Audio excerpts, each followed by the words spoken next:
Now, the Sabarimala Temple in the south of India had become a flashpoint for the last 5 days. The Ayyappa Temple in Sabarimala would not allow women of menstruating age to enter despite a verdict, a landmark and a historical verdict that was given by the Supreme Court.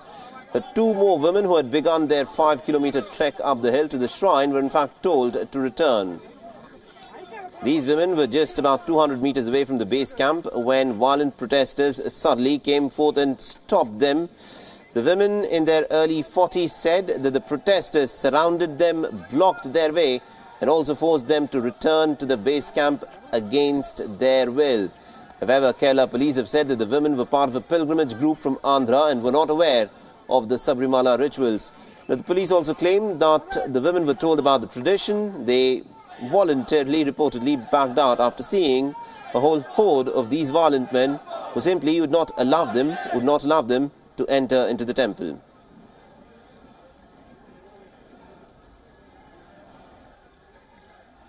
They had been to other temples also prior to this, and they did not know of any the rituals or the practices in Sabarimala, so they just came as a normal pilgrimage group. Now, when somebody told them that they are not supposed to go, they did not want to go. So we offered them that we will take you if required, but they said we do not want to go. So these protesters that you see on the screen celebrated as the women finally decided to leave from the base camp for Nilakkal, where there was a vehicle that was parked and ready for them.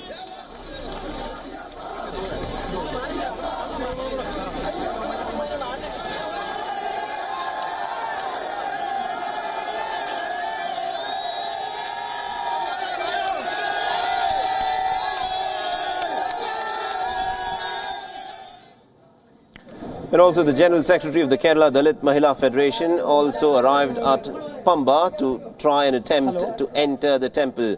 However, she was not given any police protection. The police said that the protection will only be given once a thorough background check is done. The activist had to halt her trek yesterday because of the heavy rains in the region, and she would resume the pilgrimage today under heavy police protection provided she passes the background check.